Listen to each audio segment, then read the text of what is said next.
De retour dans l'Africa Newsroom, Gaston Maungu, écrivain, Gracien Rukindikiza, éditorialiste d'Africa 24 sont toujours avec nous. Tout de suite, le grand angle.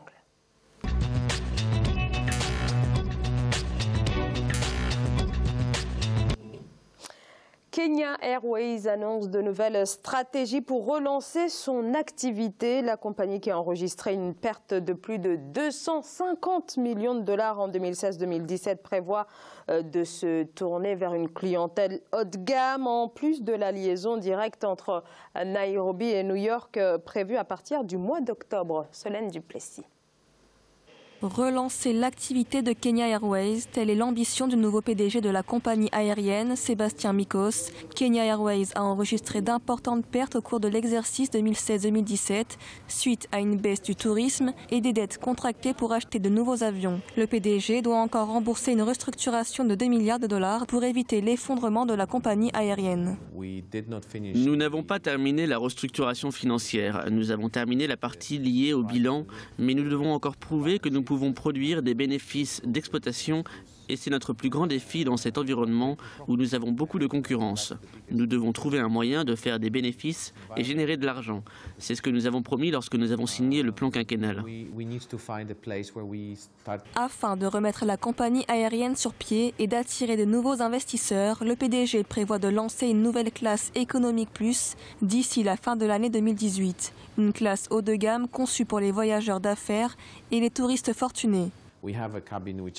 Nous avons une cabine classe affaires que nous devons remplir et une classe économique. Et nous travaillons sur un nouveau projet. Dans quelques mois, nous aurons une classe économique plus. Il y aura des sièges plus larges et plus d'espace entre eux afin d'offrir plus de confort.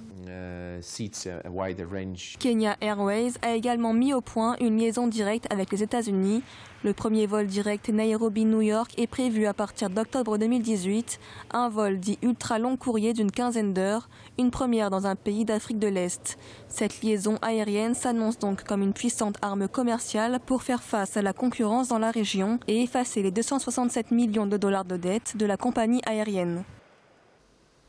Alors, Gracien, toute cette stratégie peut être une bouffée d'air pour Kenya Airways qui vient quand même de subir une lourde restructuration financière. Oui, en fait, Kenya Airways, compagnie ancienne qui a connu ses heures de gloire, mais en même temps, aujourd'hui, il y a Ethiopian Airlines qui connaît beaucoup de succès et surtout une petite compagnie qui est devenue une grande, c'est Rwanda Airlines, donc qui est née il y a quelques années et maintenant qui concentre beaucoup de voyageurs, que ce soit au niveau de l'Europe, au niveau de l'Asie. Je pense que le Kenya Airways n'a pas vu vraiment la concurrence monter et puis c'est une compagnie qui n'a pas joué vraiment le jeu. Ils ont maintenu les prix et les dessertes aussi n'étaient pas surtout au rendez-vous. Il y a certains des retards. Donc, il y a une certaine organisation, éventuellement, je ne sais pas ce qui se passe au niveau de la gestion au Kenya. Est-ce qu'il fallait gérer de la façon pour arriver jusqu'à ces dettes? Il suffit de voir comment certaines compagnies sont gérées, notamment la compagnie rwandaise. Donc, je pense qu'il pourrait y avoir des leçons. C'est aujourd'hui, heureusement que Kenya Airways est sauvé par le pouvoir qui arrive, qui garantit les dettes de Kenya Airways. Est-ce que l'État d'ailleurs n'a pas tardé un petit peu à intervenir? Oui, bien sûr. C'est une compagnie privée, bon, même si elle est part de l'État. Il fallait laisser d'abord, disons, la compagnie essayer de se recycler, essayer de voir comment redémarrer et qui doit passer par le marché public, le marché privé pour avoir les banques, pour avoir les fonds. Et l'État est intervenu au moment où vraiment c'est plus possible. Ce n'était plus possible de maintenir la compagnie, mais c'est le peuple kenyan qui paye pratiquement à travers le contribuable. Parce que, surtout que cette compagnie, il y a les parts aussi de Air France et KLM. On peut se demander comment est-ce que ces deux compagnies qui sont chevronnées au niveau du transport aérien, comment elles sont allées jusqu'à laisser Kenya Airways s'endetter jusqu'à ce niveau avec des avions qui ne pouvaient pas remplir avec des passagers. Une question pertinente, en effet. Gaston Maungu. Bon, mais si Kenya Airways a des problèmes, c'est justement, il faut voir pourquoi le Kenyan, l'usager, préfère les compagnies concurrentes. Il y a souvent, c'est ça le vrai problème. Nous sommes au Kenya, le nationalisme voudrait que nous puissions emprunter notre propre compagnie, les services de notre propre compagnie, mais on préfère Rwanda Airways ou autre. Pourquoi? Mais parce qu'il y a des services qui ne sont pas bien. Il faut régler donc la problématique. Si les services ne sont pas bien, je vais aller ailleurs. Et quand je vais ailleurs, c'est les bénéfices de la compagnie Kenya qui sont en train d'en pâtir. Donc il faut voir quels sont les services que cette compagnie offre. Si les billets sont trop chers et que, par exemple, il y a trop de taxes ou il y a trop de petites choses qui se passent en bas, pour que je préfère pour moi prendre l'autre compagnie, eh bien, vous allez vous rendre compte que la compagnie ne fera pas de bénéfices. Donc c'est ça qu'il faudrait régler. Parce que pour régler une question concurrentielle, il faut avoir des services attrayants, mais aussi efficaces. Oui, il y a beaucoup de choses. Quand on regarde, par exemple, l'aéroport de Nairobi, où passe le Kenya Airways, bon, je ne vais pas dire du mal de l'aéroport de Nairobi, mais beaucoup de passagers n'aiment pas passer par Nairobi parce que tout n'est pas clair, disons, au niveau des bagages. Les services ne sont pas compétents. Alors on dénonce des vols. Voilà, justement, il y a beaucoup de vols dans les bagages. Il y a les gens qui travaillent à l'aéroport ne sont pas aussi bien contrôlés. La police, c'est une des polices les plus corrompues de la sous-région et où il y a même l'organisation administrative, il y a un certain désordre. Même si la compagnie était bien gérée, il y a beaucoup de passagers en principe qui vont en Afrique, dans la sous-région, qui préfèrent passer par Bruxelles avec Bruxelles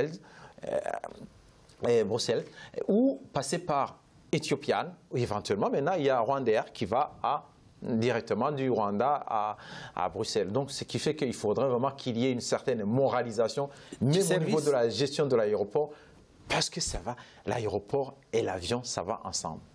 Gaston Maungo, vous êtes d'accord avec l'analyse Alors, vous avez évoqué tout à l'heure la question de la concurrence. Est-ce que là, au regard de la stratégie que met en place Kenya Airways, la compagnie est en train de s'adapter à cela, à toute cette concurrence? À la fois, vous avez évoqué les compagnies au niveau régional, mais aussi les compagnies du Golfe aussi. Oui, les compagnies du Golfe, parce qu'en fait, il faut savoir qu'il y a un nouveau marché, un marché qui s'est beaucoup développé au niveau de la sous-région. Beaucoup de commerçants, que ce soit de l'East Africa Community, que ce soit la Tanzanie, le Burundi, le Rwanda, le Kenya, l'Ouganda, même le Sud-Soudan, ils vont chercher la marchandise à Dubaï, d'autres en Chine. Et c'est le marché où il fallait vraiment, Kenya Airways avait un certain nombre de passagers, maintenant très concurrencé par surtout Rwandair, qui va directement même jusqu'en Chine, et d'autres compagnies, ce qui fait qu'ils n'ont pas pu vraiment garder ces marchés, et donc de ce fait, c'est difficile de continuer. Oh bon, ils peuvent développer une ligne directe jusqu'aux États-Unis, mais il y a d'autres aussi qui les ont développés. Je pense que soit ils peuvent jouer sur les prix pour avoir beaucoup plus de passagers et aussi essayer d'améliorer. Pourquoi ne pas construire, par exemple, un autre aéroport comme le fait le Rwanda, un autre aéroport à Nairobi, mais bien géré, surtout avec la gestion participative de Kenya Airways et cette fois-ci avec des services bien améliorés. Gaston Maungo. En tout cas, il n'y a pas beaucoup à dire à propos. C'est les services qui doivent être améliorés. Si les services ne sont pas améliorés, rien ne pourra se faire. Il faut qu'ils améliorent leurs services. Parce que c'est ça qui fait le mal. Si le Kenyan préfère prendre le concurrent, c'est que les services de Kenya Airways ne sont pas rentables.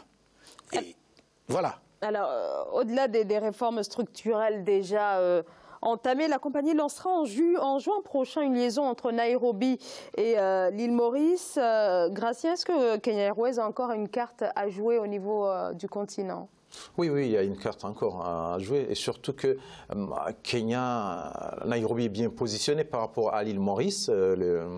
Ça peut être un hub, il y a beaucoup de voyageurs, des touristes notamment, et qui peuvent prendre Air Mauritius directement de Paris, mais en même temps, il peut y avoir un hub en passant par Nairobi et puis pour aller à l'île Maurice, mais encore faut-il qu'il faut baisser les prix. Le voyageur, il va d'abord regarder le prix, il va regarder aussi la compagnie. Je pense que quand on a voyagé dans Kenya Airways et Air Mauritius, il y a, compte tenu du confort, je pense que les gens vont préférer Air Mauritius. Donc, du coup, il faut baisser les prix pour que ça soit attractif et en même temps essayer de voir comment travailler avec les agences de tourisme à l'île Maurice pour garder au moins cette clientèle. Et sur cette stratégie de viser une clientèle haut de gamme, une clientèle d'entreprise, quelle analyse vous faites de cela? Oui, en fait, il faut savoir que la clientèle haut de gamme, la clientèle des entreprises notamment, c'est un package.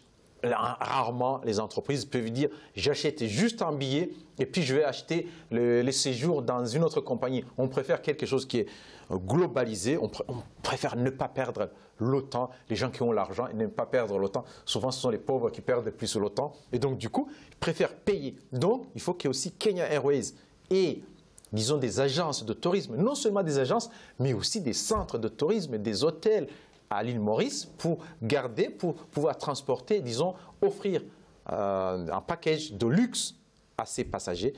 Ils vont coupler donc l'hôtel de luxe et aussi des places de luxe au niveau de l'avion. Ce que je vois, c'est que l'établissement de la ligne entre le Kenya et les États-Unis, c'est en quelque sorte une couverture pour montrer que Kenya Airways voudrait restructurer les choses. Ils ont compris que ça ne marche pas à cause de la concurrence et conséquemment, il faut quelque chose comme un détonateur. Le détonateur, c'est que nous allons lancer une ligne haut de gamme et conséquemment, la ligne haut de gamme peut être lancée, ça veut dire qu'il y aura aussi des améliorations au niveau de ce qui ne marche pas. C'est ce qui se cache derrière cette détonation-là qu'ils sont en train de faire parce qu'ils se rendent compte qu'ils vont continuer de perdre de l'argent. Conséquemment, il faut redresser le niveau des services. On ne peut pas le dire publiquement, mais on lance un package qui va faire que les gens s'intéressent. Et quand les services vont s'améliorer, je crois qu'ils pourraient rebondir. C'est ça qu'ils sont en train de faire. Gratien, un dernier mot? Oui, en fait, Kenya Airways n'a pas, disons, joué toutes les cartes. Il y a beaucoup de choses à faire.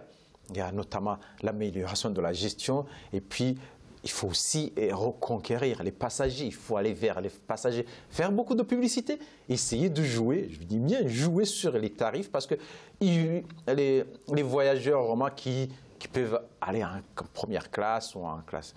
Il n'y en a pas beaucoup. Au Kenya, on a beaucoup de voyageurs qui cherchent les prix bas, qui veulent vraiment voyager, juste parce que pour aller voir leur famille ou aller à gauche, à droite. Donc, ce sont des gens qui cherchent les prix les plus bas. Donc, au lieu d'avoir un avion à moitié rempli, mieux vaut avoir l'avion rempli avec 20% de réduction, par exemple. En fin de compte, le chiffre d'affaires est supérieur à l'avion rempli avec un tarif à 100%.